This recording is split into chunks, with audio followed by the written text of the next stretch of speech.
नमस्कार साथियों। EO RO CET graduation level, CET senior secondary level और आरएएस, इन सब का सिलेबस अपने एक साथ लेकर चल रहे हैं और इस ऑनलाइन प्लेटफॉर्म पर आपका हार्दिक स्वागत है। लाइक, सब्सक्राइब और शेयर जरूर करें। मेहनत ही सफलता की कुंजी है और निरंतर अभ्यास से आदमी परिपक्व होता है। इस बात के मद्देनजर रहते हुए बार बार रिवीजन करना ही स्टडी का सबसे अच्छा तरीका है। अधिकतम पढ़ो और अधिकतम रिवीजन करो, यही सबसे अच्छा तरीका है। ज्यादा से ज्यादा पढ़ो और उसको समझने की कोशिश करो, रट्टा मारने की कोशिश ना करके समझने की दिशा में आगे बढ़ने की आवश्यकता है। तो अपन क्या है कि राजस्थान को 4 भौतिक प्रदेशों में बांटा है। उत्तरी पश्चिमी मरुस्थल प्रदेश, जिसके अंतर्गत अपन ने 2 भागों में बांटा, शुष्क मरुस्थल और अर्ध शुष्क मरुस्थल। शुष्क मरुस्थल को फिर बालू का स्तूप युक्त और मुक्त में बांटा। अर्ध शुष्क मरुस्थल को घग्गर बेसिन, शेखावटी अंतर प्रभावी प्रदेश, नागौर उच्च भूमि प्रदेश और गोडवाड़ा प्रदेश, जिसको लूणीज वायु बेसिन अपन कहते हैं, वो भागों में बांटा। तो 6 भाग उत्तरी पश्चिमी मरुस्थल प्रदेश के किए। उसके बाद में मध्यवर्ती अरावली प्रदेश, जिसको अपन ने 3 भागों में बांटा, उत्तरी अरावली प्रदेश, मध्यवर्ती अरावली प्रदेश और दक्षिणी पश्चिमी अरावली प्रदेश, 3 भागों में बांटा। और 6 और 3 9 भागों का अध्ययन अपन कर चुके हैं। आज अपन तीसरा अध्ययन है पूर्वी मैदानी प्रदेश। तीसरा पार्ट है राजस्थान के भूगोल का, पूर्वी मैदानी प्रदेश। तो पूर्वी मैदानी प्रदेश की मुख्य मुख्य विशेषताएं क्या क्या है, उसमें महत्वपूर्ण बातों पर अगर गौर करते हैं तो सबसे पहले बात करते हैं क्षेत्रफल की। क्षेत्रफल यानी इस पूर्वी मैदानी प्रदेश का क्षेत्रफल है कितना है। क्षेत्रफल अपने पास कितना है पूर्वी मैदानी प्रदेश का?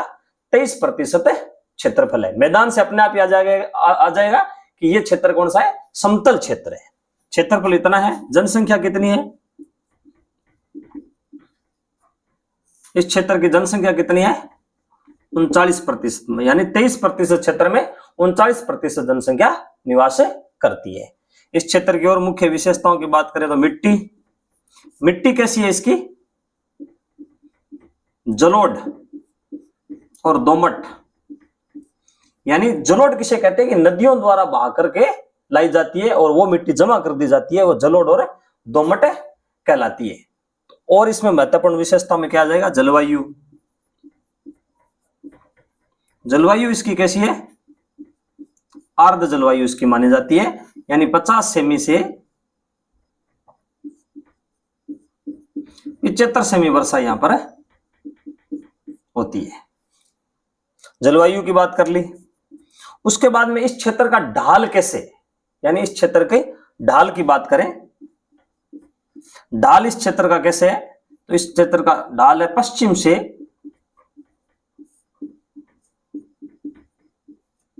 पूर्व की ओर है।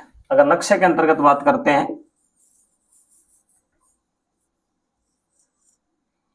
तो ये वाला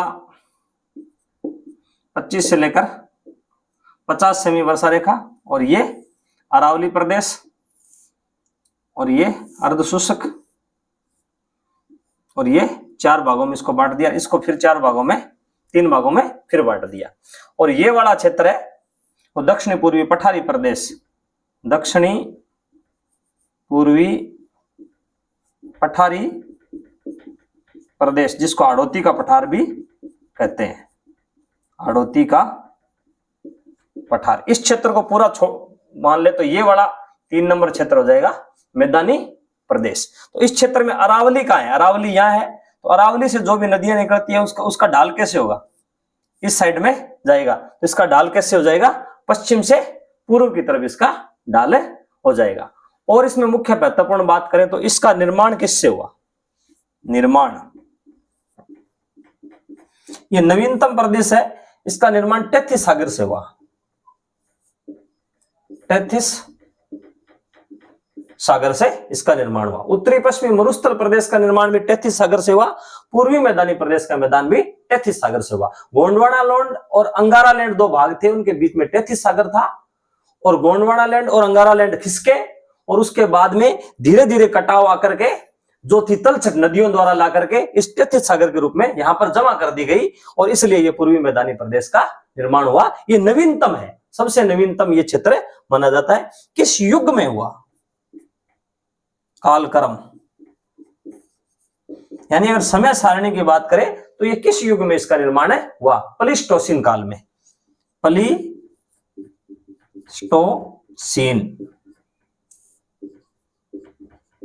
काल में इसका निर्माण हुआ। अब इसकी बात करें तो इसमें और महत्वपूर्ण अगर बात करें तो इसमें जिले कौन कौन से शामिल अपन कर सकते हैं। तो जिलों की बात अगर करें तो अपन इसमें कौन से जिला शामिल कर सकते हैं? अलवर, दौसा, जयपुर, अजमेर, टोंक, धौलपुर, करौली,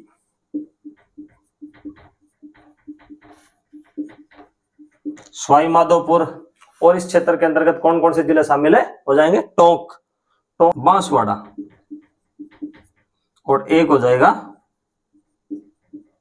भरतपुर। इसके अंतर्गत कितने जिले शामिल है? 10 जिले इसके अंतर्गत अपने शामिल कर सकते हैं। और इसमें महत्वपूर्ण बात करें तो इसको 3 भागों में बांट सकते हैं। उप विभाग, उप विभाग, उप विभाग के रूप में एक तो चंबल बेसिन,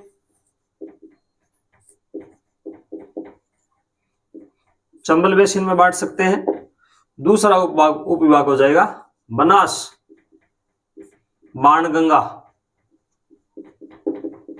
बाणगंगा बेसिन।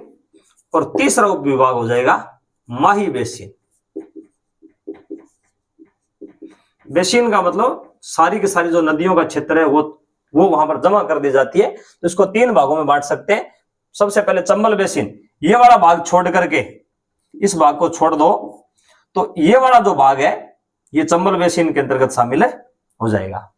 और उसके बाद में ये वाला जो भाग है ये पूरा का पूरा ये किसके अंतर्गत शामिल हो जाएगा? ये बाकी पूरा का पूरा क्षेत्र किसके अंतर्गत शामिल हो जाएगा?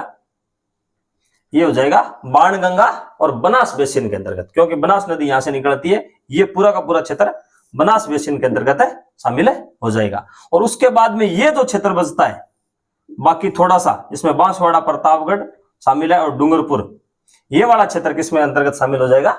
माई बेसिन के अंतर्गत शामिल हो जाएगा, जिसके अंतर्गत बांसवाड़ा मुख्य रूप से जुड़ा है और बाकी डूंगरपुर और प्रतापगढ़ का कुछ भाग इसके अंतर्गत शामिल है। तो यहाँ किसके नाम किसमें आया? उप विभाजन में नाम क्या आया? चंबल आया, बनास आया, बाणगंगा आया और माई आया। तो इन नदियों के बारे में अपन सबसे पहले क्या करते हैं? अध्ययन करते हैं। उससे क्या है कि पूरा की पूरी स्थिति एकदम क्लियर हो जाएगी। तो सबसे पहले अपन बात करते हैं चंबल बेसिन की। चंबल बेसिन,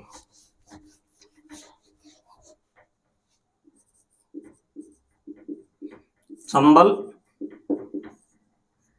बेसिन, सबसे पहले बात करते हैं चंबल बेसिन। चंबल बेसिन को अपन और क्या कह सकते हैं? चंबल बेसिन को अपन डांग क्षेत्र भी कह सकते हैं और बीहड़ क्षेत्र भी इसको अपने कह सकते हैं। इसको अपन क्या कह सकते हैं? बीहड़ क्षेत्र भी कह सकते हैं। चंबल बेसिन को बीहड़ क्षेत्र भी कह सकते हैं और डांग भी इसको कह सकते हैं, क्योंकि ये जो भरतपुर वाला, ये धौलपुर वाला, सवाई माधोपुर और करौली वाला क्षेत्र वो डांग क्षेत्र कहलाता है। तो इसलिए इसको अपन क्या कह सकते हैं? चंबल बेसिन, बीहड़ और डांग बेसिन भी अपन इसको कह सकते हैं। इसका निर्माण किससे हुआ है? तो इससे बात करते हैं। इसमें मुख्य पॉइंट की अगर सबसे पहले बात करते हैं तो इसको चंबल बेसिन, बीहड़ बेसिन और डांग बेसिन भी अपन कह सकते हैं। अब अपन बात करते हैं चंबल नदी की। ये पूरा का पूरा किस पे डिपेंड है? चंबल नदी पे डिपेंड है। तो अपन बात करते हैं चंबल नदी की। तो चंबल नदी के बारे में थोड़ी सी महत्वपूर्ण जानकारी प्राप्त कर लेते हैं। तो चंबल नदी कहां से निकलते हैं? मऊ मध्य प्रदेश से और जानापावा की पहाड़ियों से निकलती है। जानापावा की पहाड़ियों से निकलती है और ये जो चंबल नदी है वो जानापावा की पहाड़ियों से निकलती है। और ये सबसे पहले इन प्रदेश मध्य प्रदेश से निकल करके ये 320 किलोमीटर मध्य प्रदेश के अंतर्गत बहती है और फिर राजस्थान में प्रवेश करती है। राजस्थान में प्रवेश करती है। ये 84गढ़ के पास, 84गढ़ पड़ता है भैंसरोडगढ़ तहसील में। भैंसरोडगढ़ तहसील, जिला चित्तौड़गढ़ में। तो राजस्थान में चंबल नदी कहां से प्रवेश करती है? 84गढ़ नामक स्थान पर प्रवेश करती है, भैंसरोडगढ़ तहसील में और जिला चित्तौड़गढ़। और चित्तौड़गढ़ के बाद में, चित्तौड़गढ़ में ये प्रवेश करती है और गारज में बहती है। राजस्थान की 3 महत्वपूर्ण नदियां हैं, एक लूणी, एक चंबल और एक बनास, और तीनों के तीनों 6 जिलों के अंतर्गत बहती है। 6D, तीनों के तीनों में 6D आता है। चित्तौड़गढ़ के बाद में कोटा के बाद में बूंदी के बाद में सवाई माधोपुर के बाद में करौली के बाद में धौलपुर। तो कितने जिलों में बहती है? 6 जिलों के अंतर्गत ये बहती है। तो इसका जो क्षेत्र है वही क्या कहलाता है? अपने चंबल बेसिन कहलाता है, जो किसके लिए फेमस है? बीएड के लिए फेमस रहा है। और राजस्थान में इसकी लंबाई कितनी है? राजस्थान में चंबल की लंबाई 252 किलोमीटर है। और लास्ट में ये कहां पर जाके यूपी के अंतर्गत जाती है? धौलपुर के बाद में यूपी में जाती है, उत्तर प्रदेश में। और किस में मिल जाती है? यमुना में मिल जाती है। और ये सवाई माधोपुर, करौली और धौलपुर, इन 3 जिलों में राजस्थान और मध्य प्रदेश की सीमा भी बनाती है। राजस्थान और एमपी की बॉर्डर भी ये बनाती है। तो ये चंबल नदी के बारे में हो गया कि चंबल नदी कहां पर है। तो चंबल और उसकी सहायक नदियों द्वारा जो मैदान बनाया गया है उसको चंबल बेसिन कहते हैं, इसमें बीएड की प्रधानता है। और इस क्षेत्र को ये सवाई माधोपुर और अपना जो करौली वाला क्षेत्र है ये डांग क्षेत्र कहलाता है। ठीक है, तो इसको अपने चंबल बेसिन कह सकते हैं। और इसमें मुख्य चंबल नदी पे पूरा का पूरा क्षेत्र डिपेंड है, इसलिए अपन इसको क्या कहेंगे? चंबल बेसिन कहेंगे। चंबल नदी के बारे में बड़ी बड़ी जानकारी अपने प्राप्त कर ली। अब इस क्षेत्र की और मुख्य बात, थोड़ी जो मुख्य बातें हैं उसका विस्तृत अध्ययन इसको और दोबारा लेके आएंगे। परंतु अभी इस क्षेत्र के बारे में सिर्फ बड़ी बड़ी बातें हैं जो हर हाल में अपने को आनी चाहिए, वो अपने बात करें। इसका निर्माण कैसे हुआ है? चंबल बेसिन का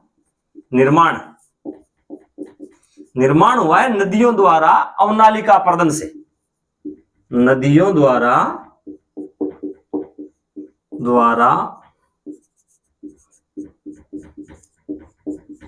अवनालिका अपर्दन से, क्योंकि इस क्षेत्र के अंदर मिट्टी है वो बहुत कोमल है। और जब बरसात होती है और कुछ पहाड़ी क्षेत्र भी है तो क्या है कि मिट्टी का कटाव शुरू हो जाता है।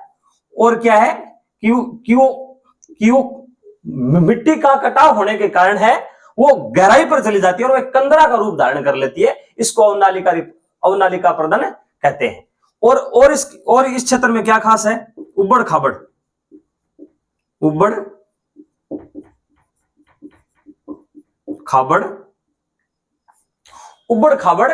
और उत्खात आकृति के लिए यह क्षेत्र फेमस है।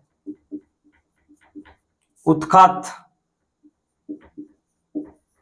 आकृति यानी कि इस क्षेत्र में उबड़ खाबड़, ये एक तो इसमें अवनालिका अपर्दन पाया जाता है और एक इसके अंतर्गत है उबड़ खाबड़ और उत्खात स्थलाकृति पाई जाती है, जिसको स्थलाकृति कह सकते हैं अपने। स्थलाकृति पाई जाती है। और इस क्षेत्र में मिट्टी कैसी पाई जाती है? इस मैदान की अगर बात करें तो चंबल बेसिन में काली जलोढ़ इसके अंतर्गत पाई जाती है। काली जलोढ़ मिट्टी तो पाई जाती है क्योंकि नदियों का भाग है और अपर्दन द्वारा वो यहां पर निक्षेप कर दी जाती है। तो ये हो गया अपना चंबल बेसिन। अब अपने 2 और महत्वपूर्ण इसके उप विभाग रह गए, उसके बारे में बात करते हैं। और अपन बात करते हैं सेकंड नंबर पर इसमें है बनास बाणगंगा बेसिन। बनास और बाणगंगा बेसिन। उसके अंतर्गत अगर बात करते हैं तो सबसे पहले अपन नदियों की बात करते हैं। अपने पास दो नदियां कौन कौन सी है, बनास और बाणगंगा। तो सबसे पहले बात करते हैं बनास की। बनास की बात करते हैं तो बनास कहां से निकलती है, खमनोर की पहाड़ियों से निकलती है। खमनोर की पहाड़ियां राजसमंद से निकलती है, खमनोर की पहाड़ियों से, और राजसमंद जिले में बहती हुई राजसमंद के बाद ये जाती है अपने राजसमंद के बाद में ये जाती है अपने चित्तौड़गढ़ जिले में। कौन से जिले में जाती है, चित्तौड़गढ़ जिले में। चित्तौड़गढ़ जिले में, चित्तौड़गढ़ से जाती है ये भीलवाड़ा जिले में। चित्तौड़गढ़ से जाती है भीलवाड़ा जिले में, और भीलवाड़ा से जाती है अजमेर जिले में। अजमेर से जाती है टोंक जिले में। अजमेर से जाती है टोंक जिले के अंतर्गत, और टोंक से जाती है ये सवाई माधोपुर जिले के अंतर्गत। टोंक से सवाई माधोपुर में जाती है। तो ये भी कितनी है, 6D है। और ये राजस्थान के अंतर्गत सबसे लंबी नदी है, 112 किलोमीटर ये बहती है, और ये सवाई माधोपुर में जाके किसमें मिल जाती है, चंबल में मिल जाती है। और पूरा का पूरा जो क्षेत्र है वो सबसे बड़ी नदी है, परंतु ये 12मासी नहीं है। चंबल नदी है वो 12मासी है, परंतु ये 12मासी नहीं है। और इसमें दूसरी नदी कौन सी है, बाणगंगा। बाणगंगा, तो बाणगंगा कहां से निकलती है, बैराठ की पहाड़ियां। बैराठ की पहाड़ियां जयपुर से निकलती है, और जयपुर से ये जाती है दौसा जिले के अंदर, और दौसा से जाती है भरतपुर जिले में। जयपुर से दौसा 3 जिलों में बहती है, और भरतपुर जिले में जाती है, और भरतपुर से फिर यूपी में जाती है, उत्तर प्रदेश में सीमा पर समाप्त हो जाती है। सीमा पर समाप्त हो जाती है। और इसकी बात करें तो इसकी लंबाई है वो बनास की 240 किलोमीटर है। राजस्थान में इसकी लंबाई कितनी है, 240 किलोमीटर है इसकी लंबाई है। अब इसको अगर बात करें बनास बेसिन में, तो बनास बेसिन को 2 भागों में बांट सकते हैं। बनास बेसिन को फिर अपन 2 उप विभाग है अपन इसके कर सकते हैं। एक तो हो जाएगा मेवाड़ का मैदान, एक हो जाएगा मेवाड़ का मैदान। जैसे अपन ने पढ़ा था ना, मेवाड़ का पहाड़ी प्रदेश, मेवाड़ की पहाड़ियां, उसी तरीके से ये मेवाड़ का मैदान हो जाएगा। और मेवाड़ का मैदान कहां होगा, बनास के दक्षिण में। जैसे ये राजस्थान है, तो यहां पर अरावली है, और ये यहां से निकलती है राजसमंद से, तो राजसमंद से ऐसे ऐसे बहके और ये चंबल में मिलती है।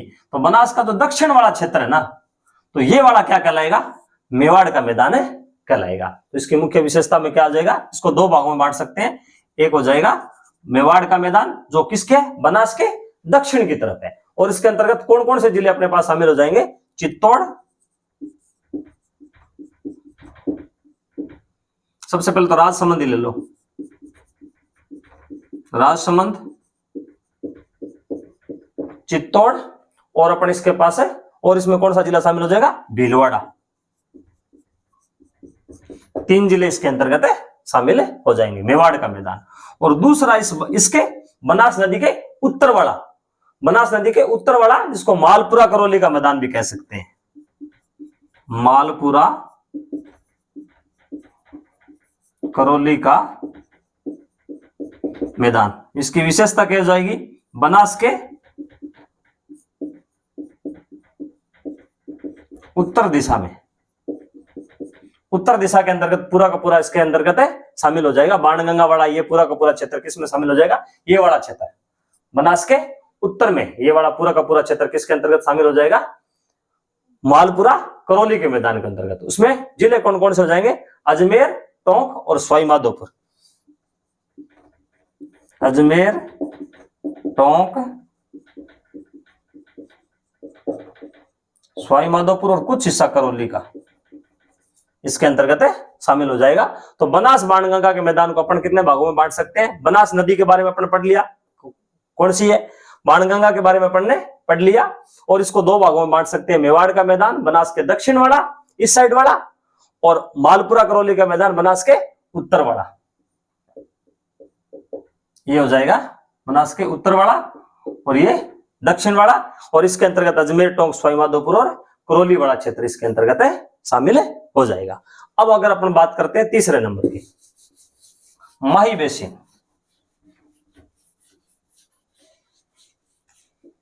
ये वाला जो क्षेत्र बचता है ये माही बेसिन में आता है। शी माही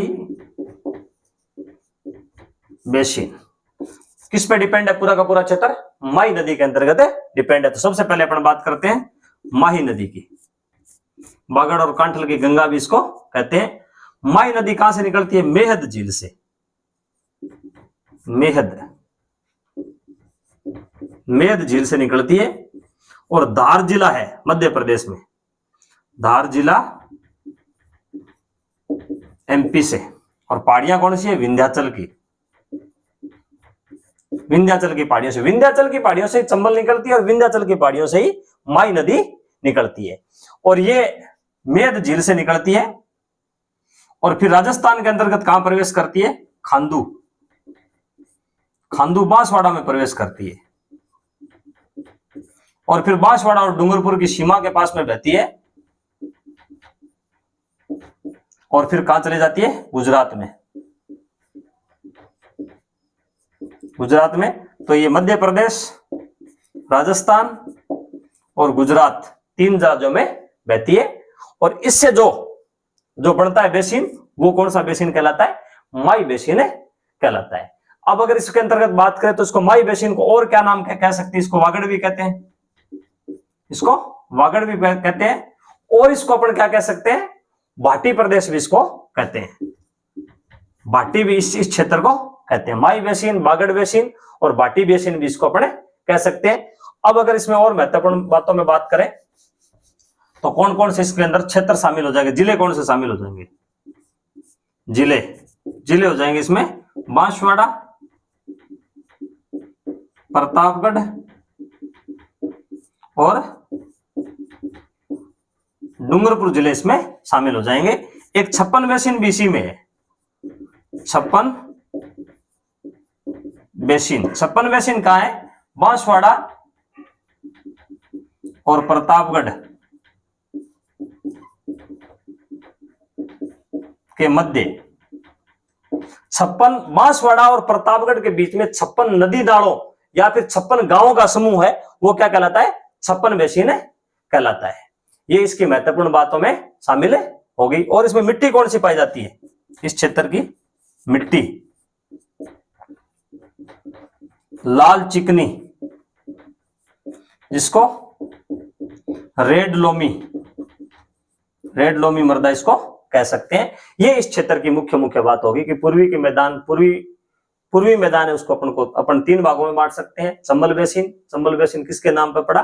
चंबल नदी के नाम पे। और चंबल नदी कितने जिलों में बहती है? 6 जिलों में बहती है। और कौन कौन सा क्षेत्र इसके अंतर्गत शामिल है? दूसरा भाग अपन इसका कर सकते हैं बनास बाणगंगा बेसिन, जिसको फिर दो भागों में बांट सकते हैं, मेवाड़ का मैदान और मालपुरा करौली का मैदान। बनास नदी के उत्तर वाला जो भाग है वो मालपुरा करौली का मैदान है और बनास नदी के दक्षिण वाला भाग है वो मेवाड़ का मैदान है कह सकते हैं। उसके बाद में माही बेसिन माही नदी के नाम पर है और उसको वागड़ और भाटी प्रदेश कह सकते हैं। और इसमें 56 गांवों का समूह है, इसलिए 56 गांव भी है और 56 नदी नाले भी है, इसलिए इसको 56 बेसिन भी अपन कह सकते हैं। और बांसवाड़ा, प्रतापगढ़ और डूंगरपुर 3 जिलों के अंतर्गत ये फैला हुआ है। मिट्टी या लाल चिकनी, रेड लोमी मिट्टी पाई जाती है।